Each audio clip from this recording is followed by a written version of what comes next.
দিল্লিতে আজ শুরু হচ্ছে ৫৭তম মহাপরিচালক পর্যায়ের বৈঠক। গুরুত্ব পাবে পুশিন ও সীমান্ত হত্যা, অবৈধ প্রবেশ ঠেকাবে সরকার, জানালেন স্বরাষ্ট্রমন্ত্রী। আমরা সমস্ত পুশিনের অবৈধ পুশিনের চেষ্টাকে আমরা বাধা দেব ইনশাআল্লাহ। বিশ্বে ক্রমেই বাড়ছে ইসরায়েল বিদ্বেষী মনোভাব, শীর্ষে বাংলাদেশের নাম। পিউ রিসার্চ সেন্টারের বৈশ্বিক জরিপের তথ্য। এবং সিজিপির আন্দোলনে বিরোধী দলের সমর্থন, দাবি মানতে সরকারকে ৭ দিনের আলটিমেটাম। ২৩ জুন দিল্লির রামলীলায় সমাবেশের ঘোষণা। স্বাগত প্রবাসী সংবাদে, আপনাদের সাথে আছে আমি সোহাগ বক্স। দেখছিলেন বিআরবি কেবল সংবাদ শিরোনাম, এবার বিস্তারিত। দিল্লিতে আজ শুরু হচ্ছে ৪ দিনব্যাপী বিজিবি বিএসএফ এর ৫৭তম মহাপরিচালক পর্যায়ের বৈঠক। এই বৈঠকে সীমান্তে অবৈধ পুশিন সহ সব গুরুত্বপূর্ণ ইস্যু নিয়ে আলোচনা হবে বলে জানিয়েছেন স্বরাষ্ট্রমন্ত্রী সালাউদ্দিন আহমদ। বলেন, সব ধরনের অবৈধ পুশিনের চেষ্টা প্রতিহত করতে প্রস্তুত সরকার। তবে এই ধরনের সমস্যা সমাধান কূটনৈতিক আলোচনার মাধ্যমেই হওয়া উচিত বলেও মন্তব্য করেন তিনি। দিল্লির লোধি রোডে বিএসএফ সদর দপ্তরে শুরু হওয়া এই বৈঠক চলবে ১১ জুন পর্যন্ত। নিয়ম অনুযায়ী একবার বাংলাদেশে এবং পরের বার ভারতে অনুষ্ঠিত হয় দুই সীমান্তরক্ষী বাহিনীর এই উচ্চ পর্যায়ের বৈঠক।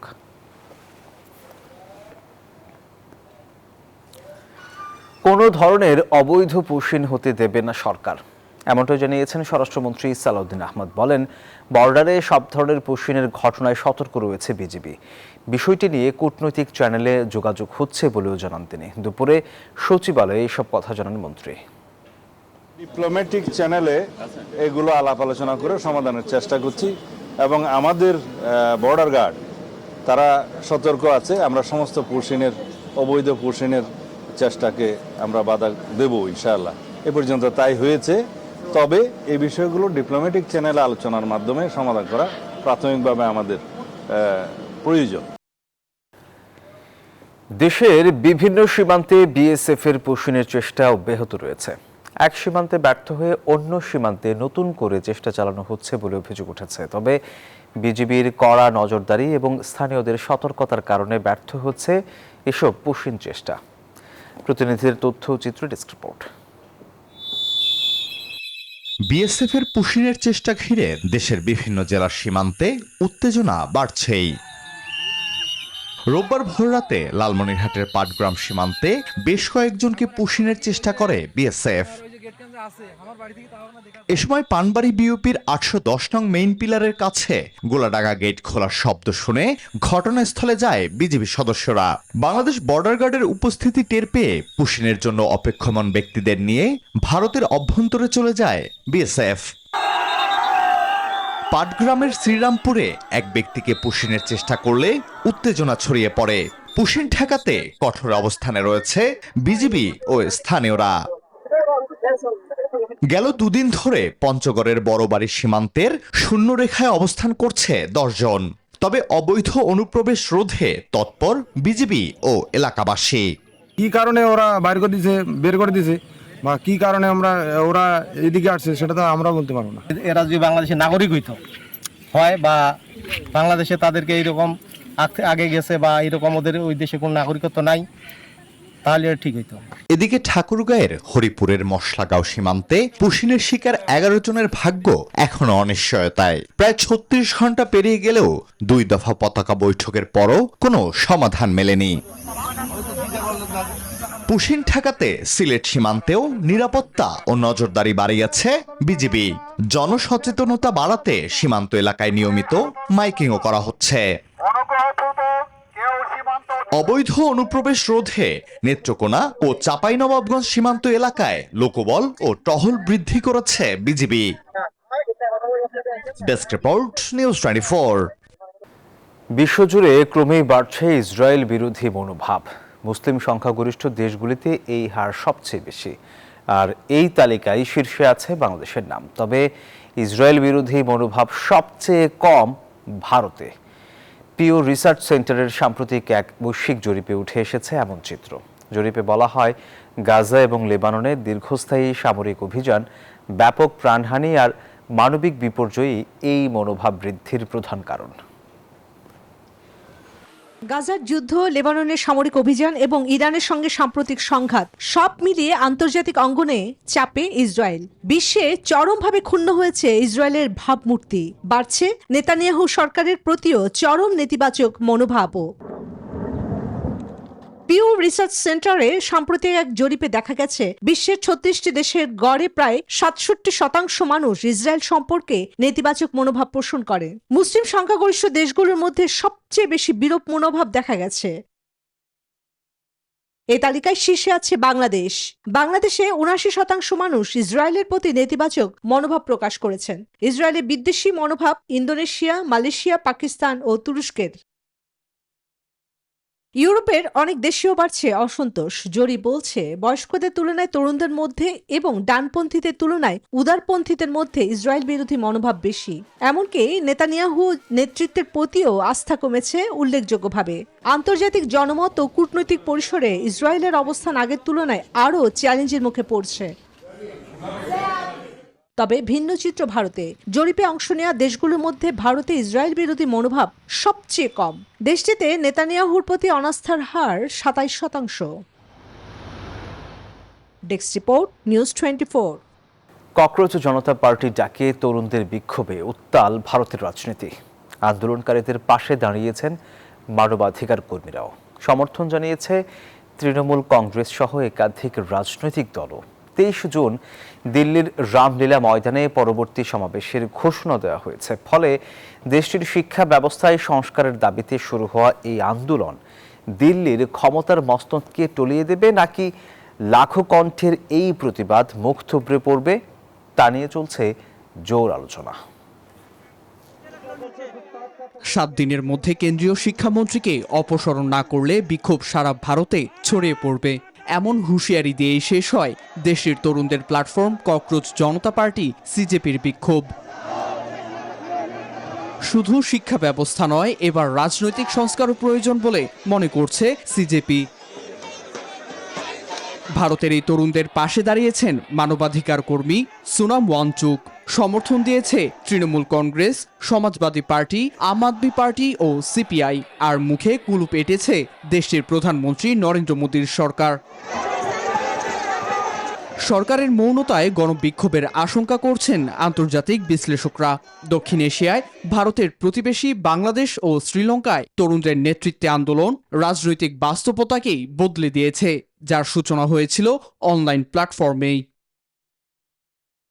বিক্ষোভ চলে শিক্ষা ব্যবস্থা, দ্রব্যমূল্যের ঊর্ধ্বগতি, নিয়োগ ব্যবস্থা ও সরকারের দুর্নীতির বিরুদ্ধে, যা দমনে সরকারের নিরাপত্তা বাহিনীর বল প্রয়োগে প্রাণহানি ও রক্তপাতে আন্দোলনের উত্তাপ ছড়িয়ে পড়ে দেশ জুড়ে। ফলে ভারতে তরুণদের চলমান আন্দোলন দমনে কঠোর বল প্রয়োগ করা হলে পরিস্থিতি একই দিকে মোড় নিতে পারে বলে সতর্ক করছেন বিশ্লেষকরা। নীরব দাস, নিউজ 24। 7 দিনের মধ্যে ভারতের কেন্দ্রীয় শিক্ষামন্ত্রীকে পদত্যাগের আলটিমেটাম দিয়েছে আলোচিত ককরোচ জনতা পার্টি সিজেপি। এর মধ্যে পদত্যাগ না করলে দেশ জুড়ে ব্যাপক বিক্ষোভ কর্মসূচির হুঁশিয়ারি দিয়েছে এই প্ল্যাটফর্ম। সাংবাদিকদের সঙ্গে প্রশ্নোত্তর পর্ব চলাকালে এই ঘোষণা দেন সিজেপি মুখপাত্র সৌরভ দাস ও আশুতোষ রাঙ্কা। এর একদিন আগে বিক্ষোভ চলাকালীন বিকেল 5টার মধ্যে মন্ত্রীর পদত্যাগের আলটিমেটাম দেয় সিজেপি।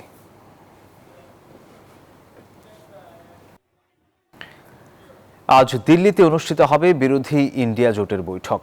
এতে যোগ দিতে সকালে দিল্লি যাচ্ছেন তৃণমূল নেত্রী মমতা বন্দ্যোপাধ্যায়। এই বৈঠক তৃণমূল নেত্রীর জন্য অত্যন্ত গুরুত্বপূর্ণ বলে মনে করা হচ্ছে, কারণ ভারতের বিরোধী দলগুলোর এই বৈঠক মমতার জন্য শুধু একটি জোটের আলোচনা নয়, বরং তৃণমূলের অভ্যন্তরীণ ভাঙন ঠেকানো এবং জাতীয় স্তরে নিজেদের রাজনৈতিক প্রাসঙ্গিকতা টিকিয়ে রাখার শেষ চেষ্টা বলছেন বিশ্লেষকরা।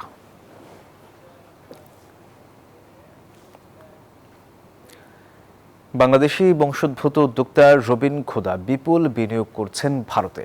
তার প্রতিষ্ঠান এয়ার ট্রাঙ্ক 2030 সালের মধ্যে ভারতে $30 বিলিয়ন বিনিয়োগের পরিকল্পনা করেছে, যা দেশটির ডিজিটাল অবকাঠামো খাতের অন্যতম বড় বিনিয়োগ উদ্যোগ হিসেবে দেখা হচ্ছে। এআই, ক্লাউড কম্পিউটিং ও ডেটা ব্যবহারের বিস্ফোরণ সামাল দিতে 5 গিগাওয়াটের বেশি সক্ষমতার ডেটা সেন্টার গড়ে তুলতে যায় প্রতিষ্ঠানটি। নিজের সঞ্চয়ের অর্থ দিয়ে শুরু করা এয়ার ট্রাঙ্ক আজ এশিয়া প্যাসিফিক অঞ্চলের শীর্ষ হাইপারস্কেল অপারেটরদের একটি। আর সেই যাত্রার নেতৃত্বে আছেন ঢাকার এই উদ্যোক্তা রবিন খুদা। কাতার প্রবাসীদের কাছে দেশীয় স্বাদ ও সংস্কৃতিকে আরও কাছাকাছি পৌঁছে দিতে কাজ শুরু করেছেন বাংলাদেশি উদ্যোক্তারা। রাজধানীর দোহার বাংলাদেশি অধ্যুষিত এলাকায় যাত্রা শুরু করল মেজবান বাড়ি রেস্টুরেন্ট। খাবার পরিবেশনের পাশাপাশি মোহাম্মদ হাসান ও মোহাম্মদ উসমান গনি এই উদ্যোগ প্রবাসী বাংলাদেশিদের জন্য নতুন কর্মসংস্থানের সুযোগও সৃষ্টি করেছে। আব্দুল আজিজ, মোহাম্মদ হিরু, মোহাম্মদ শাহ আলম, মোহাম্মদ জাহিদ সহ বিপুল সংখ্যক প্রবাসী বাংলাদেশি উপস্থিত ছিলেন। সৌদি আরবের দাম্মামে অনুষ্ঠিত হয়ে গেল বাংলাদেশি মালিকানা প্রতিষ্ঠানে বিনিয়োগকারীদের মিলন মেলা। এতে যোগ দেন রিয়াদে নিযুক্ত বাংলাদেশের রাষ্ট্রদূত দেলোয়ার হোসেন। ব্যবসায় সম্প্রসারণে বিনিয়োগকারীদের ঐক্যবদ্ধভাবে উদ্যোগী হওয়ার পরামর্শ দেন রাষ্ট্রদূত। অনুষ্ঠানে উপস্থিত ছিলেন দূতাবাসের economic counsellor doctor Mahbubur Rahman, দাম্মামে বিমান বাংলাদেশ এয়ারলাইন্সের regional manager Omar Faruk Chowdhury, investor engineer Yasin এবং মির্জা আব্দুল কাইয়ুম সহ আরও অনেকেই। প্রায় 100+ আছে, বিশেষ করে বাংলাদেশি কোম্পানিতে বেশি আছে। সরকার থেকে যদি এই বিনিয়োগকারী যারা মানে বাংলাদেশি যারা প্রবাসী রয়েছে, নিরাপদ তাদেরকে একটা সিকিউরিটি জোন দেওয়ার জন্য, যে সৌদি আরবে যত স্পেয়ার পার্টস ব্যবসায়ী আছেন তাদের মধ্যে অগ্রগণ্য একজন ব্যবসায়ী। প্রবাসী বাংলাদেশিদের উদ্যোগে জার্মানির বার্লিনে প্রথমবারের মতো উদযাপিত হলো শাড়ি দিবস। এই ধরনের উদ্যোগে বিদেশের মাটিতে বাংলা সংস্কৃতিকে আরও পরিচিত করানোর পাশাপাশি নিজেদের মধ্যে বন্ধন আরও দৃঢ় করবে বলে মত উদ্যোক্তাদের। অনামিকা বড়ুয়ার পাঠানো তথ্য ছবিতে ডেস্ক রিপোর্ট। জার্মানির বার্লিনে ওয়াইনস্ট্রাসের একটি মিলনায়তনে প্রবাসী বাংলাদেশিদের বর্ণিল আয়োজন। এই আয়োজনে বিশেষ আকর্ষণ বাঙালি নারীদের পছন্দের ঐতিহ্যবাহী পোশাক শাড়ির সমাহার। নাম দেয়া হয়েছে শাড়ি দিবস। শাড়িতেই নারী, আর শাড়ি মানেই ঐতিহ্য। এটা হলো বাংলার ঐতিহ্য, আর এই জার্মানিতে আমরাই প্রথম উদ্যোগ নিলাম শাড়ি দিবস পালন করার। পাশাপাশি ছিল চুড়ি, লেহেঙ্গা ও দেশীয় গহনার আকর্ষণীয় প্রদর্শনী। দেশি প্রোডাক্ট নিয়ে আমরা আসছি, আমাদের দেশীয় জামদানি, তো সবাই এখানে খুব খুশি। ছিল খাবারের স্টল, যেখানে স্থান পেয়েছে হরেক রকমের পিঠা সহ বিভিন্ন বাংলাদেশি খাবার। সবাই খুব বেশি উপভোগ করছে এবং সবাই খুব স্বতঃস্ফূর্তভাবে এনজয় করছে। এমন আয়োজন নতুন প্রজন্মের সাথে বাংলার সংস্কৃতি ও পোশাকের ঐতিহ্যকে পরিচয় করাবে বলে মনে করেন আয়োজকরা। Desk report, news 24। শিশু রামিসা আক্তারকে ধর্ষণ ও নৃশংস হত্যার ঘটনায় আসামি সোহেল রানা ও তার স্ত্রী স্বপ্নাকে মৃত্যুদণ্ড দিয়েছে আদালত। পাশাপাশি তাদের অর্থদণ্ডেও দণ্ডিত করা হয়েছে। মাত্র 6 কার্যদিবসে এই মামলার রায় ঘোষণা করেছেন ঢাকা মহানগরী শিশু সহিংসতা দমন ট্রাইব্যুনাল। রায়ের পর প্রধানমন্ত্রীকে ধন্যবাদ জানিয়ে রামিসার বাবা দ্রুত ফাঁসি কার্যকরের দাবি জানিয়েছেন। দুই পক্ষের আইনজীবীও রায়ে সন্তোষ প্রকাশ করেছেন। ঘটনার মাত্র 19 দিনের মাথায় ঘোষিত এই রায় বিচার ব্যবস্থায় অনন্য নজির বলছেন সংশ্লিষ্টরা। কঠোর নিরাপত্তার মধ্যে রামিসা ধর্ষণ ও হত্যা মামলার আসামি সোহেল রানা ও তার স্ত্রী স্বপ্নাকে আদালতে আনা হয়। র্যাব পুলিশ সদস্যদের পাশাপাশি আদালত প্রাঙ্গণে ছিল মানুষের ব্যাপক উপস্থিতি। রায় শুনতে আদালতে উপস্থিত ছিলেন রামিসার বাবা আব্দুল হান্নান মোল্লা সহ স্বজনরা। বিচারক মাসুর সালেকিন রায় ঘোষণাকালে পর্যবেক্ষণ তুলে ধরেন। জানান, আসামির জবানবন্দি, তদন্ত কর্মকর্তার সাক্ষ্য ও চিকিৎসকের প্রতিবেদন অনুযায়ী সোহেল রানা দোষী প্রমাণিত হয়েছেন। সব ধরনের সহযোগিতা করায় তার স্ত্রী স্বপ্না খাতুনও একই অপরাধে অপরাধী। দুইজনকে ফাঁসির পাশাপাশি সোহেল রানাকে 5 লাখ ও স্বপ্নাকে 2 লাখ টাকা অর্থদণ্ডও দেয়া হয়। আধা ঘন্টার রায় ঘোষণাকালে সোহেল রানা দোয়া দরুদ পড়ছিলেন। স্বপ্না ছিলেন নির্বাক কিন্তু অশ্রুসিক্ত, আর কান্না করছিলেন রামিসার বাবা। মাননীয় প্রধানমন্ত্রী দেওয়ার সময়, সেই সময়ের ভিতরেই আমরা আমাদের রায়, কাঙ্ক্ষিত রায় পেয়েছি। রাষ্ট্রপক্ষের আইনজীবী, পাবলিক প্রসিকিউটর এবং তদন্ত কর্মকর্তা রায়ে সন্তোষ প্রকাশ করেন। বলেন, এই রায় নজির হয়ে থাকবে। আসামিদের ফাঁসি কার্যকর করে দৃষ্টান্ত স্থাপন করতে হবে। তদন্ত আমরা দ্রুত করেছি সত্যি, কিন্তু সেইখানে টিম ওয়ার্ক ছিল বিশাল, যে কারণে সবকিছু আমরা পুঙ্খানুপুঙ্খানু এবং সঠিক নির্ভুলভাবে উপস্থাপন করতে সক্ষম হই।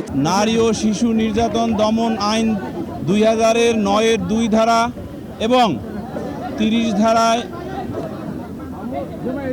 বিবেচনা করে মাননীয় ট্রাইব্যুনাল তার স্বীয় ডিসক্রিশনে উভয় আসামিকে মৃত্যুদণ্ডে দণ্ডিত করেছেন। বিচারকের অবজারভেশনে উনি বলেছেন সমাজের শিশুদেরকে এই ধরনের ঘটনা থেকে রক্ষা করার জন্য এবং মানুষের ভিতরে সচেতনতা সৃষ্টি করার জন্য এটা একটি দৃষ্টান্তমূলক। আসামি পক্ষের আইনজীবী যিনি রাষ্ট্র কর্তৃক নিয়োগপ্রাপ্ত, তিনিও রায়ে ন্যায় বিচার হয়েছে বলে মন্তব্য করেন।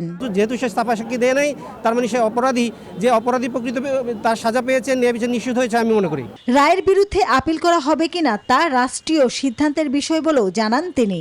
শিশু রামিসার সাথে ঘটা নৃশংসতা কেবল একটি পরিবারের স্বপ্নভঙ্গ নয়, চেনা সমাজের বুকে এক মস্ত বড় ক্ষত। ঘটনার 19 দিনের মাথায় ট্রাইব্যুনালের রায় ঘোষণা দেশের বিচার ব্যবস্থায় এক অনন্য নজির হয়ে থাকবে। সংশ্লিষ্টরা বলছেন সর্বোচ্চ এই সাজা দ্রুত কার্যকর করতে পারলেই সমাজ থেকে এই ধরনের অপরাধ রুখতে এবং শিশু সুরক্ষায় একটি কঠোর বার্তা দেবে। মাসুদ আলামনি, নিউজ 24, ঢাকা। রাজধানীর পল্লবীতে ধর্ষণের পর শিশু হত্যায় 2 আসামির মৃত্যুদণ্ডের রায়ে সন্তুষ্ট জানিয়েছে সরকার। উচ্চ আদালতেও এই রায় বহাল থাকবে বলে আশা আইনমন্ত্রীর। স্বরাষ্ট্রমন্ত্রী বলেন, রামিসার ঘটনায় আদালতে ন্যায় বিচার হয়েছে।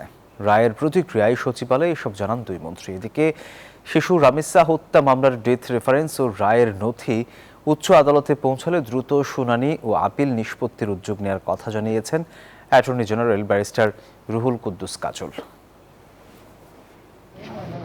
রামিসা ধর্ষণ ও হত্যার ঘটনার 19 দিনের মাথায় মামলার রায় ঘোষিত হয়েছে। রায় ঘোষণার পর সচিবালয়ে প্রতিক্রিয়া জানান আইনমন্ত্রী। বলেন, মাত্র 6 কার্যদিবসে বেদনাদায়ক ঘটনার বিচার সম্ভব হয়েছে, যা বাংলাদেশের ইতিহাসে প্রথম। 3 মাসের মধ্যে আসামিদের ফাঁসি কার্যকর করা সম্ভব বলে মনে করেন তিনি। এখানে আমরা আদালতের কাছে নিবেদন করব, যত দ্রুত সম্ভব এটা নিষ্পত্তি করার জন্য করব। এটা আমার প্রত্যাশা আগামী 3 মাসের মধ্যে করা সম্ভব, যদি সুপ্রিম কোর্টের সংশ্লিষ্ট বেঞ্চ এটাকে প্রায়োরিটি দিয়ে শুনানি করেন। ফাস্ট ট্র্যাকে সরকার একা করেননি। আপনাদের মাথায় রাখতে হবে যে মাননীয় প্রধান বিচারপতি যদি 15 জুন পর্যন্ত এই মাননীয় বিচারকদের যে ছুটি ছিল সেই ছুটি বাতিল না করতেন, তাহলে এই ফাস্ট ট্র্যাক করা সরকারের পক্ষে সম্ভব। স্বরাষ্ট্রমন্ত্রীও সচিবালয়ে প্রতিক্রিয়া জানিয়েছেন। বলেন, আদালতে যে ন্যায় বিচার হয়েছে তা বহাল রাখার চেষ্টা করবে সরকার। আইনের শাসন প্রতিষ্ঠায় সরকার যে জনগণের পাশে আছে তা প্রমাণিত হয়েছে। সবকিছু মিলিয়ে এই মামলাটা খুব বেশি কঠিন কিছু ছিল না প্রমাণ করা। আমরা প্রমাণ করতে সক্ষম হয়েছি এবং আদালত ন্যায় বিচার করেছে, আসামিদের মৃত্যুদণ্ড দিয়েছে। বিচারিক ইতিহাসে এবং পুলিশের গ্রেপ্তার এবং তদন্তের কার্যক্রমের ইতিহাসে এটা একটা মাইল ফলক। এভাবেই আমরা ইনশাআল্লাহ জনপ্রত্যাশা অনুযায়ী দেশে আইনের শাসন প্রতিষ্ঠা করতে চাই। এদিকে শিশু রামিসা হত্যা মামলার ডেথ রেফারেন্স ও রায়ের নথি সুপ্রিম কোর্টে পৌঁছালে দ্রুত শুনানি ও আপিল নিষ্পত্তির উদ্যোগ নেওয়ার কথা জানিয়েছেন অ্যাটর্নি জেনারেল। আমরা দ্রুততম সময়ে রেকর্ড প্রাপ্তির পরে আমরা চেষ্টা করব যে মামলাতে শুনানির ব্যবস্থা করতে। সেক্ষেত্রে হয়তো পেপার বুক করতে হতে পারে, হয়তো মাননীয় প্রধান বিচারপতি বিশেষ ওনার সঙ্গে সাক্ষাৎ করার প্রয়োজন হতে পারে এবং ওনার বিশেষ নির্দেশনার প্রয়োজন হতে পারে। এবং আমরা চেষ্টা করব যে এই প্রক্রিয়াটা সম্পন্ন হলে যত দ্রুত সম্ভব আপিলটা নিষ্পত্তি করার উদ্যোগ গ্রহণ করব। আলাদা ব্রিফিংয়ে তিনি জানান, রামিসার ঘটনার মতো নারী ও শিশু নির্যাতন দমন আইনের মামলার ডেথ রেফারেন্স ও আপিল শুনানির জন্য প্রধান বিচারপতি সুনির্দিষ্ট বেঞ্চ গঠনের কথা বলেছেন। আগামী রোববার থেকে এই বেঞ্চ কার্যকর হবে। নারী এবং শিশু নির্যাতন সংক্রান্ত মৃত্যুদণ্ডপ্রাপ্ত মামলার কিংবা আপিলের শুনানি দ্রুত নিষ্পত্তি করা দরকার। শানাজি ইয়াসমিন, নিউজ 24, ঢাকা। দর্শক, এই ছিল প্রবাসী সংবাদে। ধন্যবাদ সবাইকে।